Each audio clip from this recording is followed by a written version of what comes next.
This is a story about traditions, families, migration, being young and getting old, falling in love and building dreams. It's also about flour, time, and the things that makes us human. And it's of course about bread, because to tell the story of bread is to tell the story of people.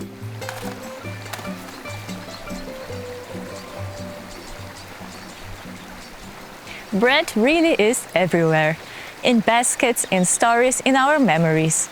It's one of the few things that every culture seems to have created in some form around the whole world. And bread had its start with the crushing of different types of grain, whatever was available to people around the world at the time. We started this process over 30,000 years ago. But this mill here, the Rollemühle, has only been around since the 16th century, so I guess not that long.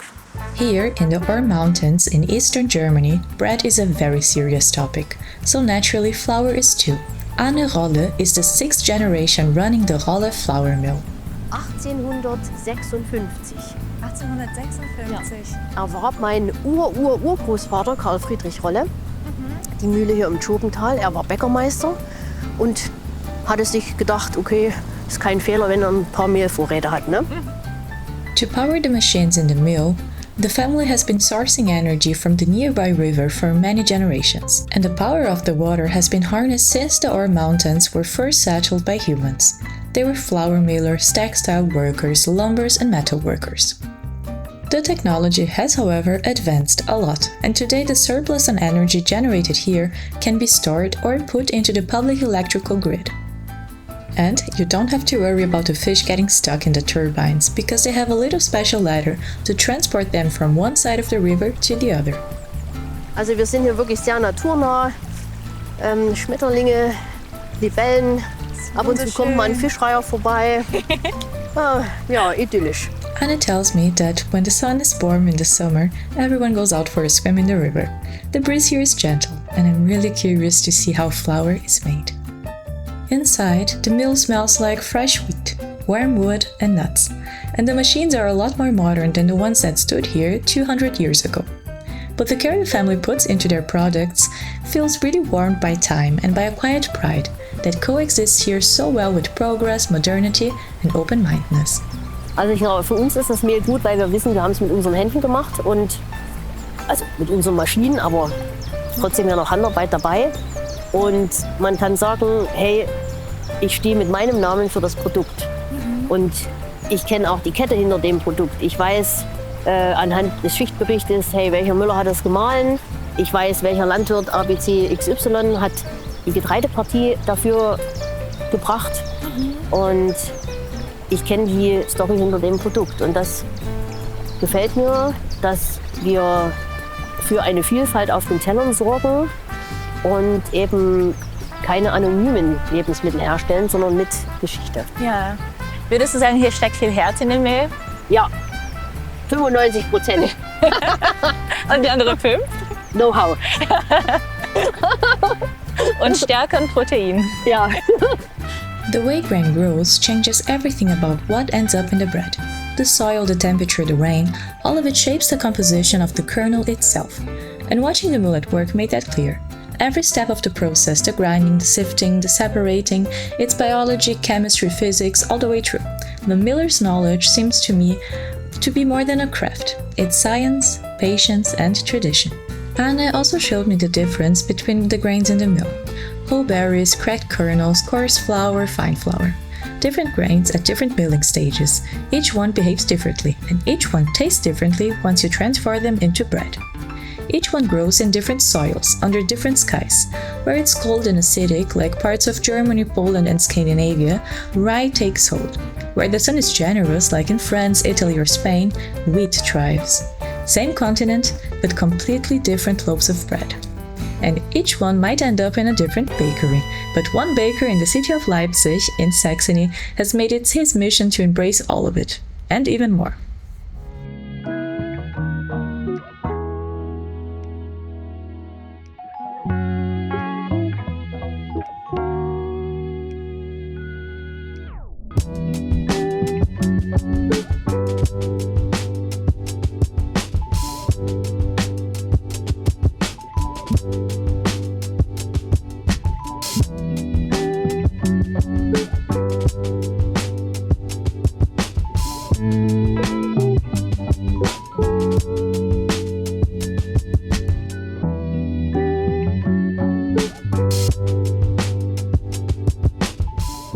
didn't grow up with German rye bread. He grew up in Syria, where bread means something entirely different.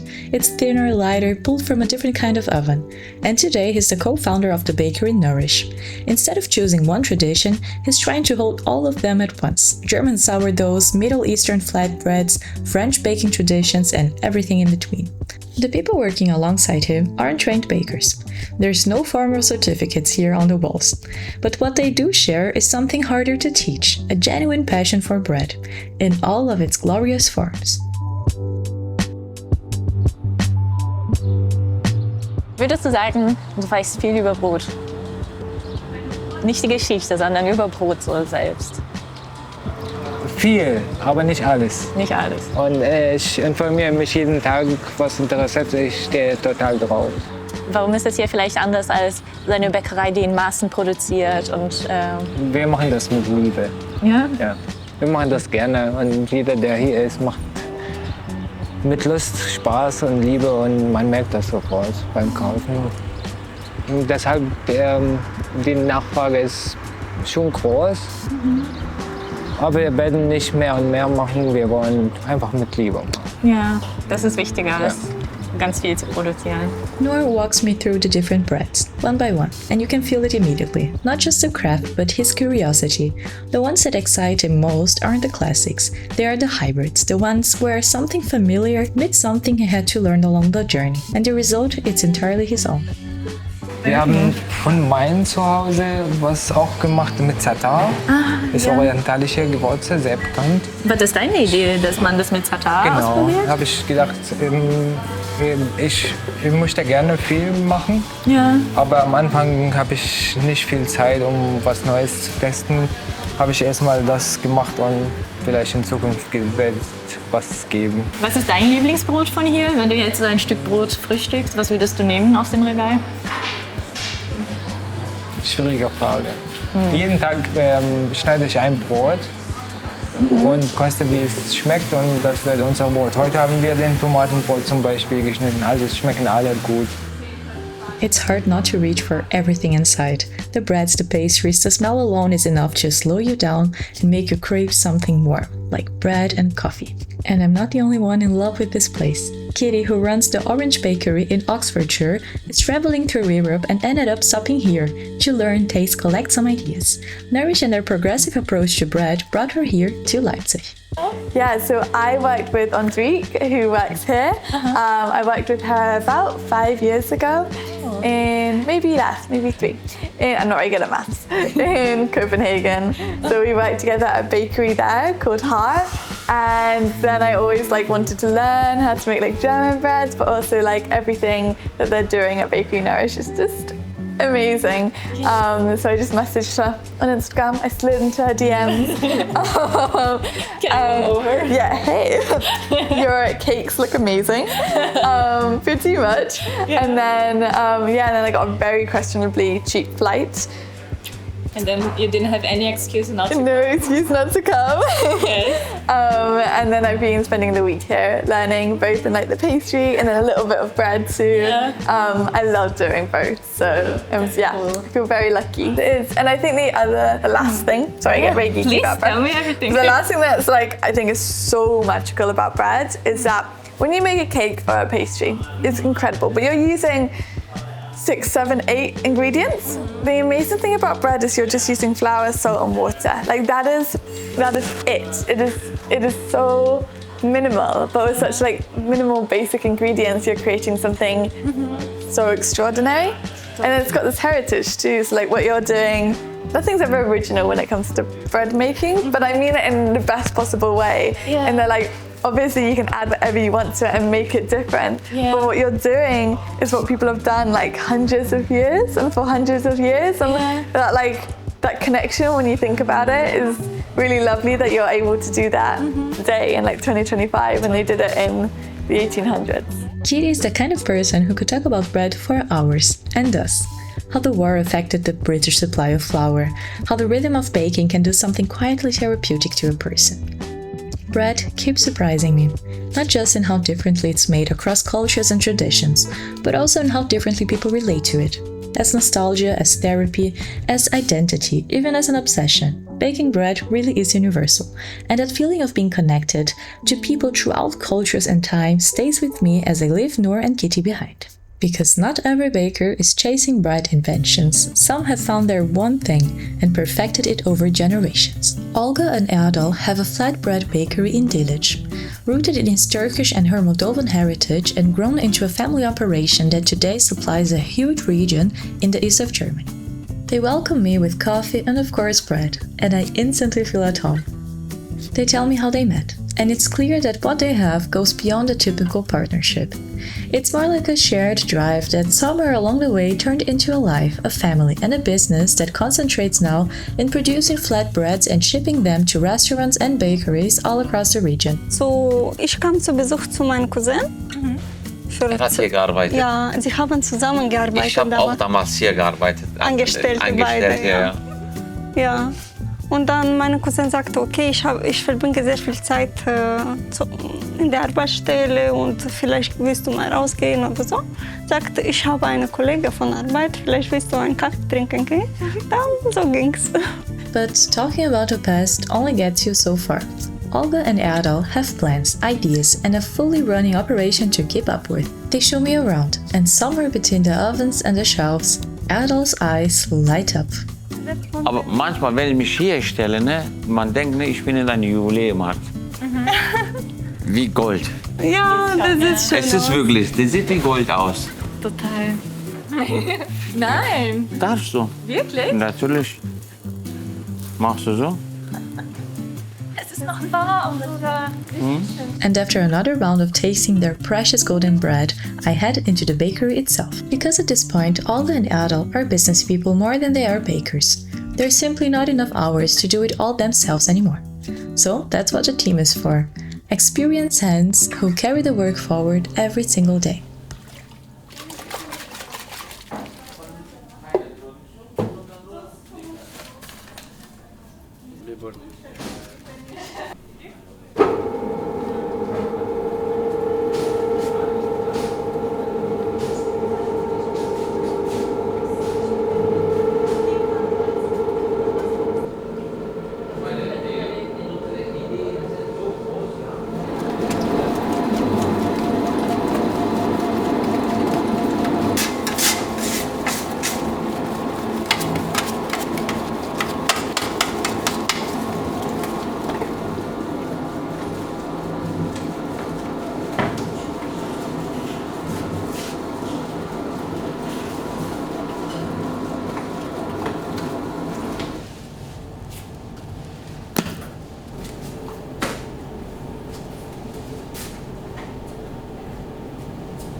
While the flatbreads are in the oven, I get a few minutes with Omar and Hamid, the master bakers behind every loaf of bread that leaves the factory here in Delitzsch.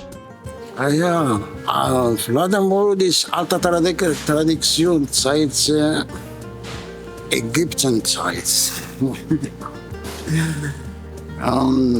Naja, kann man sagen, Ägyptenzeit verschiedene Kulturen, verschiedene Traditionen, verschiedene Religionen. Aber sowieso Fladenbrot. Sie backen alle Fladenbrot, sie essen alle Fladenbrot. Und das bedeutet, dass für Menschheit auch, wie es und alles Gleiche, egal, du bist Christ oder Muslim oder Buddhist oder Hauptsache, zusammenleben, zusammen essen, mach mal was geschmeckt ist und Schluss Feierabend. With a bag full of fresh bread and more baking wisdom than I can carry, we make our way to Olga and Erdal's next project. Their current bakery is getting too small to keep up with the demand. The next one is being built from scratch, just down the road. And standing there looking out over the construction site, Erdal goes quiet for a moment. Then he starts talking. I can see his pride. I can see both of their pride. The kind of pride that is warm and inspires you to want to build something good, something strong. Ja, die erstens, wenn man über Brot denkt, ne, man kriegt Hunger. Und zweitens, natürlich, was man draußen sieht, Außenseite, Bäckerei ist da. Aber wenn jemand so reinkommt, sagt man so, man sieht nicht, wie groß hat sich entwickelt, Markt. Man weiß nicht dann ungefähr, wie viel Dönerladen gibt es, Umgebung, wo du kannst essen gehen. Weil ich habe lange gearbeitet, früher eingestellt und später, wo du gearbeitet hast, ist kaufen. Es ist ein ganz anderes Gefühl. Bestimmt als Mitarbeiter, man denkt, okay, vielleicht das hätte ich besser gemacht oder das hätte ich anders. Irgendwann denkst du auch, wie weit bist du gekommen? Ja. Sieht man jetzt. Sieht man wirklich jetzt spüren hier. Ja. Ist Glückssache, ne? Und Glück habe ich immer. Sieht man. Ist wirklich, Glück habe ich immer. Das stimmt wirklich. Ja. Wo er hingeht. Okay, das heißt nicht, ich habe Glück, ich warte hier den ganzen Tag, Glück kommt mich findet. Ja, ich kämpfe dafür, ja? Ich kämpfe immer. Und 80%, 90% klappt immer. Ja. Und das reicht mir. Und damit können wir das Video. Their energy is contagious. Olga and Erdal talk about the future like it's already built, and for a moment it feels that way. But feeling at home with their family makes me also think of my own, across the Atlantic. Brazil isn't exactly known for its bread, but we have our traditions too. Germans take their bread very seriously, Brazilians are more experimental. There, our food is a reflection of who we are, a mixture of many cultures. Most of the breads we eat trace back to Europe, Portugal, Italy or France, but we're also shaped by the African diaspora and by the hands-on stories of migrants from Lebanon, Syria, Japan and China, and of course by the native peoples of Brazil. Since I'm not there, I called my parents and asked them to pick up some pão francês, my favorite bread. The walk from our house to the bakery in our neighborhood is one that I've done hundreds of times. Every corner, every smell, every shortcut feels familiar. A whole childhood mapped out in runs to the bakery. But watching the footage from my parents, I also realized there's something I've never actually tried. My father has eaten his pão francês with coffee for as long as I can remember, dipping the whole bread into it, every single morning, and somehow in all of those years I never once joined him. It's time to close that gap. To make pão francês, you don't need fancy ingredients or a lot of time. It is just water, flour, and salt. Like many other breads, it's quite simple. Some people add pig fat into it, some people add oil, and some people even add a shot of cachaça to make it extra crispy.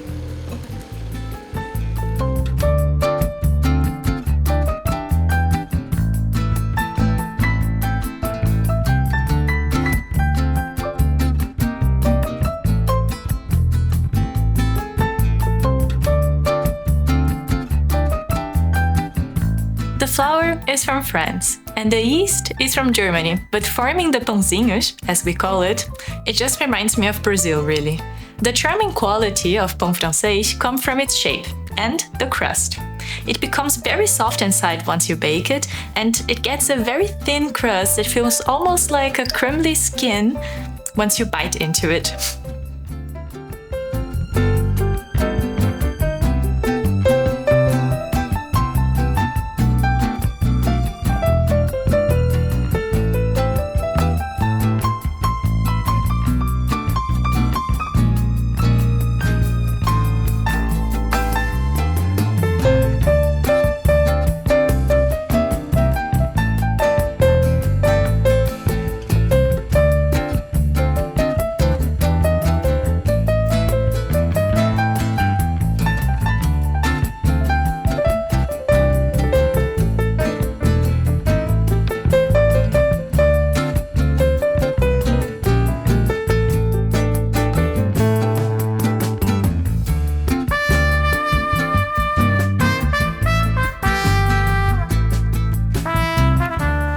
They are ready now.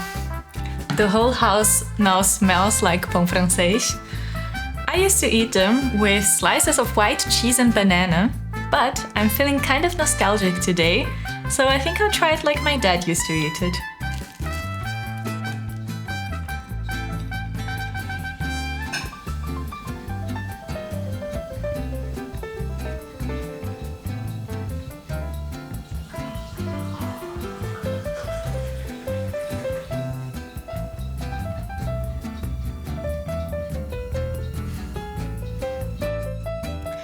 Okay, Dad, this one is for you.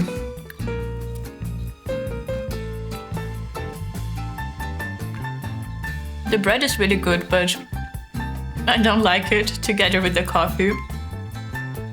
I don't know how my dad does it. Maybe it's like a dad thing.